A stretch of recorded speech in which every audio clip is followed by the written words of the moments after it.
നെല്ലിന് പുറത്തെ കാലാവസ്ഥക്കനുസരിച്ചുള്ള അഡാപ്റ്റേഷൻ, അനുകൂലനം 4000 കൊല്ലം കൊണ്ട് നേടിയ വിത്താണ് കേരളത്തിലെ നെല്ല് വിത്ത്. ഓരോ 7 ദിവസം കൊണ്ടും കാലാവസ്ഥ മാറും. അതാണ് അഷ്ടമിയുടെ പ്രാധാന്യം. 10ാമത്തെ ദിവസം നമ്മൾക്ക് കാലാവസ്ഥ ശരിക്കും മാറിയിരിക്കും. മാറിയാലാണ് ടെമ്പറേച്ചർ കുറഞ്ഞാലാണ്. മഴക്കാറില്ലാത്ത കാലത്താണെങ്കിൽ മഴക്കാറ് വന്നിട്ടെങ്കിലും ചൂട് കുറഞ്ഞാൽ മാത്രമേ, കാരണം നെല്ലിന്റെ പരാഗണം നടക്കുന്നത് 10 മണിക്കും 11 മണിക്കും ഇടയിലാണ്. ആ സമയത്ത് ചൂട് 35 ഡിഗ്രിയിൽ കൂടുതൽ വരാൻ പാടില്ല. കൂടുന്ന ഓരോ ഡിഗ്രിക്കും ആദ്യത്തെ ഡിഗ്രിക്ക് 10%, രണ്ടാമത്തെ 1 ഡിഗ്രിക്ക് 20%, അങ്ങനെ 40 ഡിഗ്രി ടെമ്പറേച്ചർ വന്നാൽ ഒറ്റ നെന്മണി ഉണ്ടാവില്ല. എപ്പോൾ ടെമ്പറേച്ചർ 40 ഡിഗ്രി വരുന്നു, പിന്നെ വിരിയുന്ന ഒരു നെന്മണി പോലും പാലുണ്ടാവില്ല. ഇത് തിരിച്ചറിയാനുള്ള കഴിവ് ആർക്കുണ്ട്? നാടൻ നെല്ലിന് ഉണ്ട്. ഒരു ഉദാഹരണം കൂടി പറഞ്ഞാൽ മനസ്സിലാവും. ഒരു പൂമ്പാറ്റയുടെ മുട്ട വന്നു, പുറത്ത് ഭയങ്കര ചൂടാണ്, 40 ഡിഗ്രിയിലേറെ ചൂടാണ് എങ്കിൽ ആ മുട്ട പുഴുവായി പ്യൂപ്പയായി മാറിയാൽ പ്യൂപ്പ വിരിയില്ല.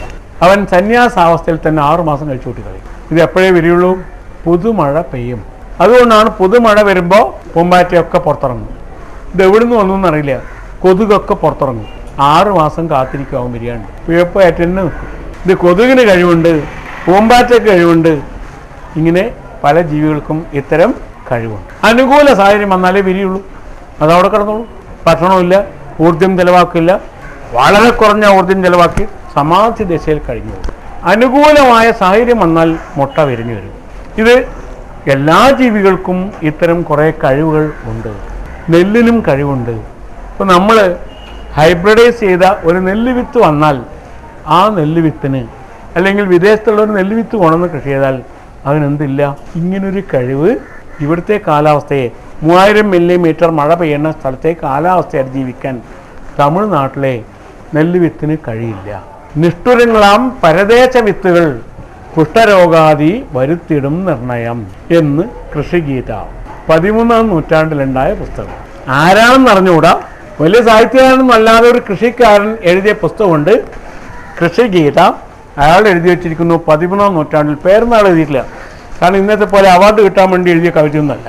അയാൾ എഴുതി വെച്ചു, നിഷ്ഠുരമാമി പരദേശ വിത്തുകൾ കുഷ്ഠരോഗാദി വരുത്തിടും നിർണയം. കുഷ്ഠരോഗം മുതലായ രോഗം വരുത്തിക്കളയും എന്ന് അയാൾ എഴുതി വെച്ചു. അതിൻ്റെ പൊരുൾ ഇതാണ്. ഈ കാലാവസ്ഥക്കനുസരിച്ച്, കാലാവസ്ഥയിൽ ജീവിക്കുന്ന മനുഷ്യനനുസരിച്ച്, നമ്മുടെ ദഹനേന്ദ്രിയത്തിനനുസരിച്ച് സ്വയം പരുവപ്പെടാനുള്ള കഴിവ് അതിന് ഇല്ല. എന്തിനാ നെൽച്ചെടി ഇത്രയും വിത്തുണ്ടാക്കുന്നത്? എന്തിനാ ഒരു മാവ് 10,000 മാങ്ങ ഉണ്ടാക്കുന്നത്? അന്ന് മാവിന് കുടുംബാസൂത്രണം പറ്റൂലേ? മനുഷ്യനെ പോലെ 2 മാങ്ങ ഉണ്ടായാൽ മതി. ഒന്ന് കണ്ണേ കണ്ണ്.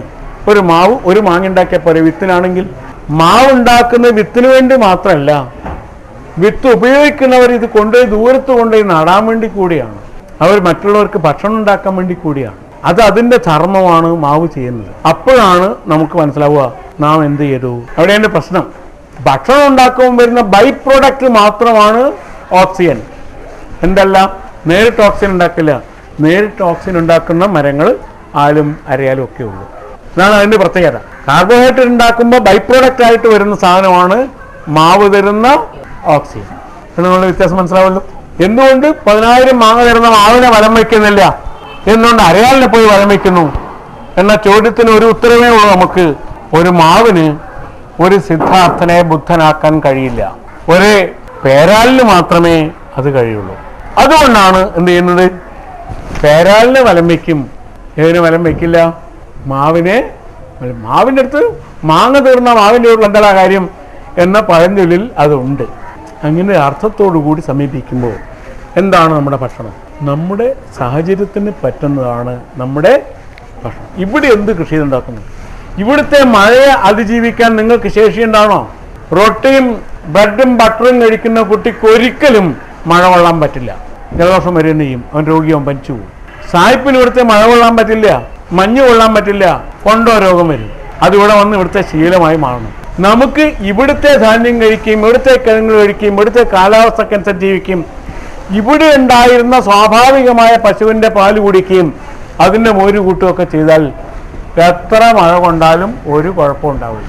ഇതിനെ ചെറുക്കാനുള്ള കഴിവ് സ്വാഭാവികമായി ശരീരം ഉണ്ടാക്കിയിരിക്കും. അപ്പം നമ്മുടെ കാലാവസ്ഥയിൽ വളരുന്ന ചെടിയായിരിക്കണം നമ്മുടെ ഭക്ഷണം. നിങ്ങളുടെ പറമ്പിൽ ഫെറിക് ഓക്സൈഡ് കൂടുതലാണെങ്കിൽ, ഇരുമ്പ് കൂടുതലാണെങ്കിൽ, അതിനെ അതിജീവിച്ച് വരുന്ന ചെടിയുടെ ഉൽപ്പന്നമായിരിക്കണം നിങ്ങളുടെ ഭക്ഷണം. ഇപ്പം എന്താവും? ഇരുമ്പ് ശരീരത്തിൽ അധികം വന്നാൽ അതിനെ ചെറുക്കുന്ന കഴിവ് നിങ്ങളുടെ ശരീരത്തിന് ഉണ്ടായിരിക്കും. മഗ്നീഷ്യം കൂടുതലാണെങ്കിൽ ഉള്ള സ്ഥലത്തുണ്ടാവുന്ന ആള് കഴിക്കുന്നത് ആ പ്രദേശത്തെ ഭക്ഷണമാണെങ്കിൽ എക്സസ് മഗ്നീഷ്യത്തെ പുറത്ത് കളയാനുള്ള കഴിവ് അവർക്ക് ഉണ്ടാവും. രോഗികളാവുന്നത് കുറയും. നിങ്ങൾ വയൽക്കരയിലാണ് താമസിക്കുക, മണലിലാണെങ്കിൽ മണൽ വളരുന്ന ചെടി ഭക്ഷണമാക്കിയാൽ, പൊന്നാങ്കണ്ണിയുടെ ഇല ഭക്ഷണമാക്കിയാൽ, പൊന്നുള്ളതാണ് പൊന്നാങ്കണ്ണി, നിങ്ങളുടെ തലച്ചോറിന് മെമ്മറിക്ക് കുറവ് വരില്ല. കാരണം വയലിൽ വരമ്പത്തുള്ള പൊന്നാങ്കണ്ണി ഭക്ഷണമാക്കുന്നു. നിങ്ങൾ പറമ്പിലാണെങ്കിൽ, ചെമ്മണ്ണുള്ള സ്ഥലത്താണെങ്കിൽ മുത്തൾ വളരും. അപ്പോൾ മുത്തളിൻ്റെ ഇല ഭക്ഷണമാക്കിയാൽ നിങ്ങൾക്കൊരിക്കലും മെമ്മറി കുറയില്ല, ഓർമ്മശക്തി ഉണ്ടാവും. ചമ്മന്തിയായിട്ട് ഒരു 4-5 ഇല എടുത്ത് ചമ്മന്തിയായിട്ടും കഴിച്ചോളാം, പച്ചമുളക് ഇഞ്ചിയൊക്കെ ചേർത്തിട്ട്. ഓർമ്മശക്തി കുറയില്ല. തലച്ചോറിൽ അത്രയും സ്വർണം കിട്ടും. തലച്ചോറിൽ സ്വർണം എത്തിക്കാൻ മോഹൻലാലോ ആലൂക്കാസുകാരനോ വിചാരിച്ചാൽ കഴിയില്ല. അവന് കഴുത്തിലും കാതിലും കെട്ടിത്തൂക്കാനേ പറ്റുള്ളൂ. അവൻ വിചാരിച്ചാൽ കഴിയാത്ത കാര്യമാണ്. അത് വിചാരിക്കാൻ മുത്തള് തന്നെ വേണം, പൊന്നാങ്കണ്ണി തന്നെ വേണം. അതുകൊണ്ട് പറമ്പിൽ താമസിക്കുന്നവർ മുത്തള് കഴിക്കുമ്പോൾ വയലിൽ താമസിക്കുന്നവർ മുത്തളിനേക്കാളും നല്ലത് അവർക്ക് പൊന്നാങ്കണ്ണിയായിരിക്കും. വയലിൽ വളരുന്ന വെള്ളരിക്കയ്ക്ക് കയ്പുണ്ടാവും. മഗ്നീഷ്യം കൂടുതൽ സ്ഥലത്തെ വെള്ളരിക്കയ്ക്ക് മധ്യഭാഗത്തിന് കയ്പുണ്ടാവും. അത് പറമ്പിലുള്ളവർ കഴിച്ചാൽ ആ കയ്പങ്ങാൻ അല്പം അകത്ത് എന്ന് പോയിട്ടുണ്ടെങ്കിൽ കക്കൂസിന് മടങ്ങി വരാൻ നേരം കിട്ടില്ല. നല്ല മലബന്ധമുള്ളവർ അത് പിഴിഞ്ഞ് ഒരാണ് സംഘം കുടിച്ചാൽ മതി. പിറ്റേന്ന് എവിടെയെങ്കിലും പോകണമെന്ന് വിചാരിച്ചേക്കരുത്, നടക്കൂല. ട്രൗസർ അയക്കാൻ നേരം കിട്ടില്ല. മഗ്നീഷ്യമാണ്, മഗ്നീഷ്യം സൾഫേറ്റ് ആണ്, എപ്സം സോൾട്ടാണ് വയറിളക്കം ഉണ്ടാക്കുന്ന സാധനം. നേരെ മറിച്ച് ഇത് വയലുള്ളവർ കഴിച്ചാലോ അത്ര വലിയ കുഴപ്പമൊന്നുമില്ല, കാരണം അവർ സ്ഥിരം കഴിക്കുന്നതല്ലേ.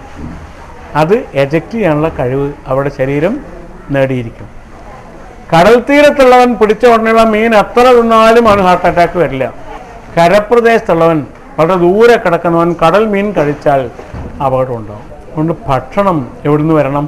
നമ്മുടെ പ്രാദേശികമായ ഭക്ഷ്യ സ്വയം പര്യാപ്തതയാണ് ഇതിനുള്ള മറുപടി. ഇത് കാണിക്കാൻ വേണ്ടി തന്നെയാണ് ഞങ്ങൾ ഒരു പുസ്തകം പ്രസിദ്ധീകരിച്ചത്, ക്യൂബയിലേക്കൊരു ക്യൂ എന്ന പുസ്തകം. ക്യൂബ എങ്ങനെയാണ് ഈ പ്രശ്നങ്ങളെ നേരിട്ടത് എന്ന് കാണിക്കാൻ വേണ്ടി 2 അമേരിക്കൻ പത്രലേഖകർ പോയി കാണുകയും പഠിക്കുന്നു. ഇപ്പോൾ ഡോക്ടർ എം പി പരമേശ്വരൻ അതിൻ്റെ വലിയൊരു പുസ്തകം പ്രസിദ്ധീകരിച്ചിട്ടുണ്ട്. ക്യൂബയുടെ കാർഷിക വിപ്ലവത്തെ പറ്റി വലിയ പുസ്തകം പ്രസിദ്ധീകരിച്ചിട്ടുണ്ട്, കുറേ പത്രലേഖന്മാരുടെ. അപ്പോൾ നമുക്ക് മനസ്സിലാവും എത്രമാത്രം ആവശ്യമാണ് ചുറ്റുപാടുകളുള്ള ഭക്ഷണം. മലയിലെ തേങ്ങ കഴിക്കുന്നതും വയലിലെ തേങ്ങ കഴിക്കുന്നതും വ്യത്യസ്തമാണ്. വയലിൽ താമസിക്കുന്നതും കഴിയുന്നതും എന്ത് വേണം? വയലിലെ തേങ്ങ തന്നെ കഴിക്കും. അപൂർവമായിട്ട് മറ്റത് കഴിക്കാം, ചിലപ്പോൾ മാൽന്യൂട്രീഷൻ വരാതിരിക്കാൻ, അപൂർവ ധാതുക്കൾ കിട്ടാനൊക്കെ അപൂർവമായിട്ട് കഴിക്കാം. പക്ഷേ സ്ഥിരമായാൽ ഇവൻ്റെ പ്രതിരോധ ദ്രാവകം ലിംഫ്, ശരീരത്തിൻ്റെ പ്രതിരോധ ദ്രാവകമുണ്ട്, ലിംഫ് എന്ന പേര്, ബാഹ്യചർമ്മത്തിൻ്റെയും ആന്തരചർമ്മത്തിൻ്റെയും ഇടയിലൂടെ ഒഴുകുന്നു. ഇത് തരേണ്ട പ്രതിരോധം, ഇത് തകർക്കലാണ് ഫുഡ് വെപ്പണിൻ്റെ ഒന്നാമത്തെ തന്ത്രം. എന്തിനാണ് അഗ്രികൾച്ചർ പാറ്റേൺ മാറ്റിയത്? ഇതുള്ളിടത്തോളം കാലം നിങ്ങൾക്ക് രോഗം വരില്ല, നിങ്ങൾക്ക് പ്രതിരോധം ഉണ്ടാവും.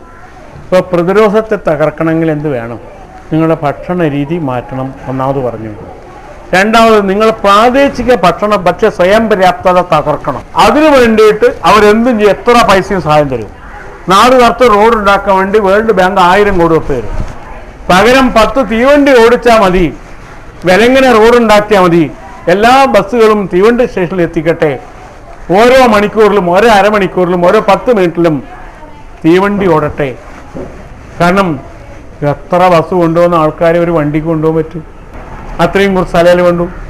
മിനിമം പൊല്യൂഷൻ ഉണ്ടാക്കുന്ന വാഹനമാണ് തീവണ്ടി എന്ന രീതിയിൽ ചിന്തിക്കാൻ നമ്മുടെ ചാത്തന്മാർക്കോ മന്ത്രിമാർക്കോ കഴിയില്ല. കാരണം അവരെ നിയന്ത്രിക്കുന്ന കോൺട്രാക്ടർമാർ അത് വിടില്ല, അവരെ നിയന്ത്രിക്കുന്ന ഉന്നത ഉദ്യോഗസ്ഥന്മാർ വിടില്ല. നമ്മുടെ ഗവേഷണമൊക്കെ ആ രീതിയിൽ ഉള്ളൂ. കൂടുതൽ റോഡ് ഉണ്ടാക്കുക, റോഡ് ടാർ ചെയ്തുകൊണ്ടിരിക്കാം എല്ലാ കൊല്ലവും. 3 കൊല്ലം ടാർ ചെയ്യുന്ന പൈസ ഉണ്ടെങ്കിൽ കോൺക്രീറ്റ് ചെയ്യാം, പക്ഷെ കോൺക്രീറ്റ് ചെയ്യാൻ വിടില്ല. കോൺക്രീറ്റ് ചെയ്യാൻ പിന്നെ റിപ്പയർ ഇല്ല. ഇപ്പോൾ കോൺട്രാക്ടറിനാ പണി. ടാർ ഉപയോഗിക്കാതെ തന്നെ ഉപയോഗിച്ചു എന്ന് സർട്ടിഫിക്കറ്റ് വാങ്ങിക്കാം, പിടിച്ചു പോയാൽ അവനെ കൊല്ലുകയും ചെയ്യാം, കേസൊന്നും ഉണ്ടാവില്ല.